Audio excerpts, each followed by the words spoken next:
Hello বন্ধুরা, সকলকে স্বাগত জানাই আমার চ্যানেল জবা টারোতে। সবাই কেমন আছেন? হ্যাপি থাকবেন, পজিটিভ থাকবেন। জেন্ডার স্পেসিফিক রিডিং এটা একদম নয়।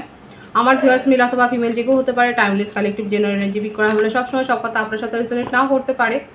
টাইমলেস হওয়ার জন্য আপনার সামনে যখন রিডিংটা আসবে, আপনি এখান থেকে কোনো না কোনো গাইডেন্স কিন্তু পেয়ে যাবেন। All zodiac sign base reading কয়েকটা রাশি সিগনিফিকেন্ট থাকে বলে আমি সেগুলোকে মেনশন করে দিই। সর্বোপরি রিডিং এর এনার্জি যদি আপনার সাথে ম্যাচ হয়ে যায় তাহলে কিন্তু পুরো রিডিংটাই আপনার। আজকে দেখে নেওয়ার চেষ্টা করব আপনার পার্সনের কারেন্ট এনার্জি, আপনার কারেন্ট এনার্জি, ডিভাইনের গাইডেন্স কিছু থাকলে সেটাও দেখে নেওয়ার চেষ্টা করব। রিলেশনশিপের হ্যাপি মোমেন্টস ভাবতে পারেন, পার্সনের নাম ভাবতে পারেন, তার ছবিও ভাবতে পারেন। ডিভাইন গাইড করবেন আমার ভিউয়ার্স যার কথা ভেবে রিডিংটা দেখছেন তার কারেন্ট এনার্জি কি। Growth, isolation,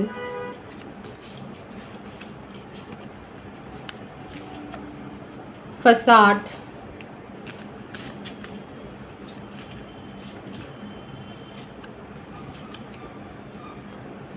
rejection,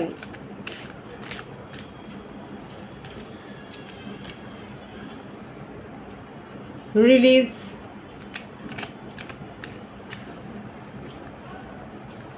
bottom of the deck, self-worth।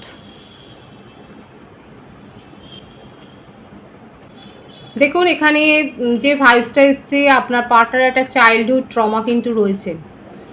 এমন কোনো ঘটনা তার সাথে ঘটেছে আগে যেটা উনি ভুলতে পারছেন না, এবং সেখান থেকে তার মনের মধ্যে একটা নেগেটিভিটি এমন গ্রো করেছে যে ওনার মনে হয় উনি যেই জিনিসটাই প্রপোজ করবেন না কেন, যেখানেই সেটা রিলেশনশিপ হোক, পড়াশোনার ক্ষেত্রে হোক, কেরিয়ারের ক্ষেত্রে হোক, ওনার মনে হয় যেন ওনাকে কেউ রিজেক্ট করে দেবে।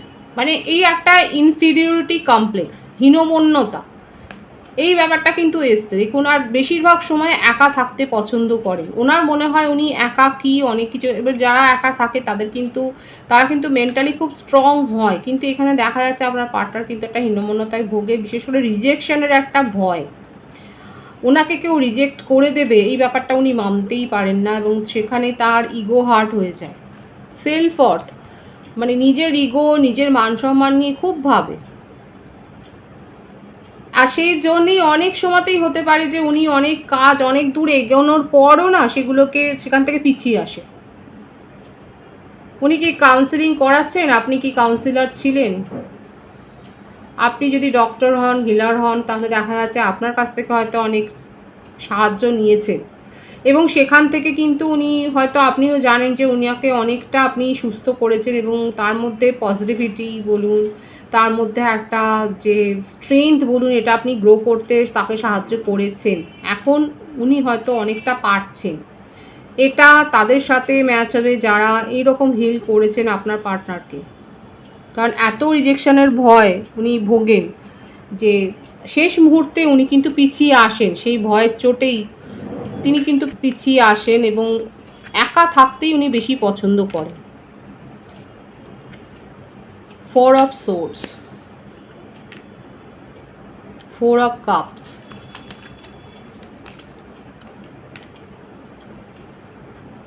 টু অফ ওয়ান্ডস, ট্রিপল ফোরের ভাইবস এখানে রয়েছে।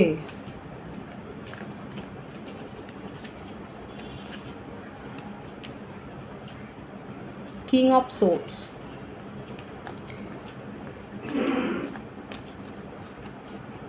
ধনু, কুম্ভ, মিথুন, বৃশ্চিক, মীন, মেষ, সিংহ, বৃষভ, কন্যা, প্রত্যেকটা রাশি এখানে দেখা যাচ্ছে। আর ট্রিপল ফোর তো আমি বললাম, বার্থডেটের মধ্যে 2 আছে, 11, 20, 22, 13, 31। যারা ট্রিপল ফোর অ্যাঞ্জেল নাম্বারটা দেখছেন সেক্ষেত্রে কিন্তু বলবো যে লং ডিস্টেন্স রিলেশনশিপে হতে পারে অনেকে রয়েছে। আপনার পার্টনার কিন্তু আপনাকে নিয়ে খুব ক্রেভ করছেন, এবং তার কাছ থেকে কোনো না কোনো সারপ্রাইজিংলি আপনি কিন্তু কমিউনিকেশান রিসিভ করবেন। কারণ আপনাকে নিয়ে তার মনের মধ্যে যেমন রাগ আছে তেমনি প্যাশনও আছে। রাগটা এবার আপনি বলবেন যে কেন, ওনার মধ্যে দেখা যাচ্ছে একটা জেলাসি, একটা পজিটিভনেস, নিজের কাছে আটকে রাখার একটা প্রবণতা। লং ডিস্টেন্স রিলেশনশিপ হলে উনি ভীষণ সন্দেহবাতিকে ভোগেন যে আপনি অ্যাকচুয়ালি কী করছেন। আর ঠিক এই কারণেই তার চারপাশের সম্পর্কগুলো অনেকটা এইভাবে পিছিয়ে গেছে, কারণ উনি নিজের ফ্যামিলিতেও দেখুন বলা নেই কওয়া নেই শত্রু হয়তো তৈরি করেছেন। ওনার এই সমস্ত ব্যাপারগুলো নিয়েই ওনাকে অনেক কথা শুনতে হয়। এবার তার স্ট্যাটাস নিয়ে তিনি হয়তো খুব গুড লুকিং, দেখাই যাচ্ছে খুব গুড লুকিং এবং খুব আভিজাত্য আছে, এবং সেই জন্যই অনেক প্রপোজাল তার কাছে আসে। একটা ব্যাপার তো রয়েছে, আপনাকে নিয়ে খুব পজিটিভলি ভাবেন এবং সেই জন্য সেই প্রপোজালগুলোকে কিন্তু রিজেক্ট করেছে, আর সেইটাই ওনার মনের মধ্যে কিন্তু প্রশ্ন। এখন আপনার জন্য এটাই প্রশ্ন, উনি যদি সব কিছু ছেড়ে শুধু আপনার কথা ভাবেন তাহলে আপনি কি করছেন? আপনি যদি ওনার সাথে কথাবার্তা কম বলেন কিংবা যদি সেপারেশনে থাকেন, তাহলে আপনি নিজের থেকে কেন উদ্যোগ নিচ্ছেন না সব কিছু প্যাচ আপ করার? এই রাগটা কিন্তু রয়েছে, কারণ ওনার এত ইগো, এবং আমি তো বলেছি রিজেকশনের এত ভয় যে নিজের থেকে উনি এগোতে পারছেন না, কিন্তু আপনি কেন এগোচ্ছেন না সেটা নিয়ে তার প্রশ্ন। সোলমেট কানেকশানে অনেকে রয়েছে, আপনাকে নিয়ে কিন্তু উনি রিডিং করছেন কিংবা হঠাৎ করে হয়তো উনি এগুলোর বিষয়ে আগ্রহ বোধ করছেন, কারোর কাছে পরামর্শ করছেন। আর খুব অর্থোডক্স চিন্তাভাবনা, একটু গোঁড়ামি তো রয়েছে, অনেক ভাবনা চিন্তা করছে, আর এই ভাবনা চিন্তা করতে করতেই আপনার সাথে কমিউনিকেশনে আসবে।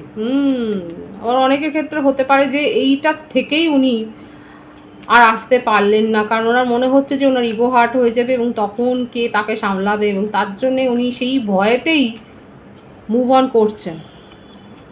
কিন্তু এত দেখুন ক্রেভিংটা যা দেখা যাচ্ছে আপনাকে নিয়ে, ওনার মনের মধ্যে এত প্যাশন যে অনেকের ক্ষেত্রে হতে পারে যে এই প্যাশনটাকে উনি কন্ট্রোল করতে পারলেন না এবং আপনাকে সাথে একটা কমিউনিকেশন উনি আসলেন।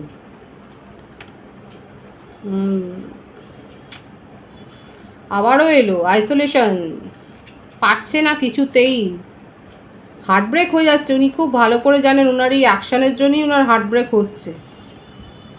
দেখুন আমি বলবো যে এই ভয়কে উনি জয় করতে পারবেন।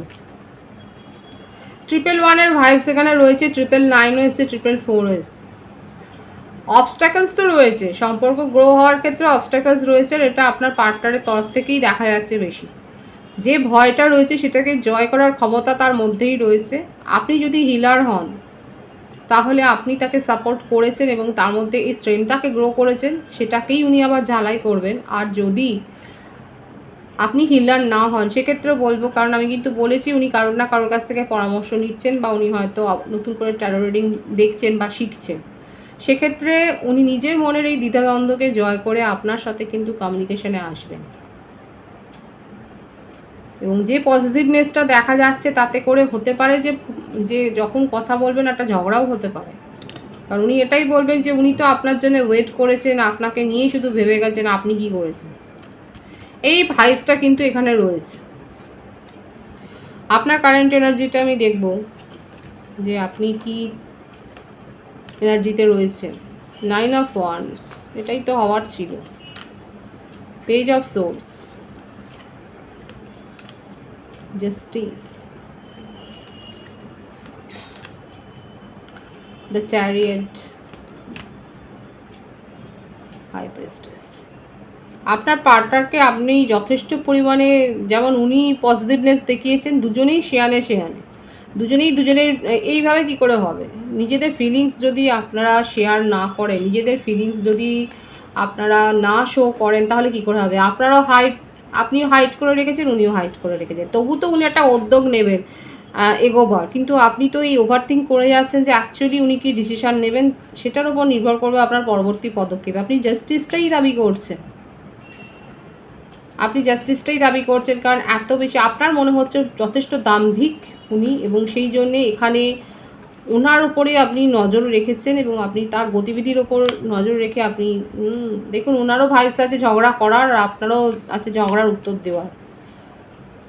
দেখুন এটা আপনাদের জন্য একটা ওয়ার্নিংও, যখন কথাবার্তা হবে ভাইবস খুব স্ট্রং এসছে ঝগড়া বিবাদের, এই নেগেটিভিটি এড়িয়ে যাওয়ার চেষ্টা করবেন, এড়িয়ে গেলে পরে কিন্তু খুব ভালো আছে। খুবই ভালো আছে, এখানে এসছেই যে একটা নিউ সাইকেলে আপনাদের সম্পর্ক প্রবেশ করবে। আর যদি এটা না এড়াতে পারেন তাহলে কিন্তু পুরোপুরি সম্পর্কটা বিচ্ছেদও হতে পারে, সেটাও দেখা যাচ্ছে। দেখুন বলবার কথা বললাম, এবার যেটা করবেন কালেকটিভ এনার্জি হতে পারে, একটা পসিবিলিটির কথা আমি বললাম, ভাইবসটার কথা বললাম যে এটা হতে পারে সিচুয়েশানটা। ডিভাইনের গাইডেন্সটা দেখবো, ডিভাইন কি বলছে। বিউটিফুল। ডিভাইন বলছে আপনার কাছে একের অধিক প্রস্তাব আসবে, মাথা ঠান্ডা করে সিদ্ধান্ত নিন। আর এই জন্যই হয়তো ঝগড়া হবে, কারণ আপনার কাছে অলরেডি প্রপোজাল এসে গেছে এবং আপনি ভাবছেন যে কেন নেগেটিভিটির মধ্যে নিজেকে জড়াবেন। যাই হোক, ডিভাইন আপনাকে বলছে আপনার কাছে খুব ভালো সুযোগ আসতে চলেছে। ডিভাইন আপনাকে ব্লেসিংস দিচ্ছে। আপনি যে ম্যানিফেস্ট করেছিলেন, যে ম্যানিফেস্টেশনটা আপনি করেছিলেন, সেটার রিওয়ার্ড পাওয়ার সময় এসে গেছে, ডিভাইন সেটাই বলছে। কারণ ডিভাইনের ব্লেসিংস পাচ্ছেন আপনি। এবার সিদ্ধান্তটা ভাবনা চিন্তা করে নেবেন, স্পিরিচুয়াল হন, মেডিটেশন করুন, সাহায্য নিন, তাতে করে মন স্থির হবে এবং সঠিক সিদ্ধান্ত নিতে পারবেন। পজিটিভ আছে এনার্জিকে অবশ্যই ক্লেম করে নেবেন। রিডিংয়ের এনার্জি আপনার সাথে ম্যাচ হলে রিডিংটা লাইক করে এনার্জি অবশ্যই এক্সচেঞ্জ করে নেবেন, যেটা ভীষণভাবে জরুরি। সকলকে আমার চ্যানেলে অনেক অনেক স্বাগত এবং শুভেচ্ছা জানাই। যারা রয়েছেন তাদেরকে অনেক ভালোবাসা। আপনাদের ভালোবাসার সহযোগিতায় পরিবারকে বৃহত্তর করে তোলুন। রিডিংটা একটু শেয়ার করে দেবেন, চ্যানেলটা সাবস্ক্রাইব করে দেবেন। সবাই ভীষণ ভীষণ ভালো থাকবেন।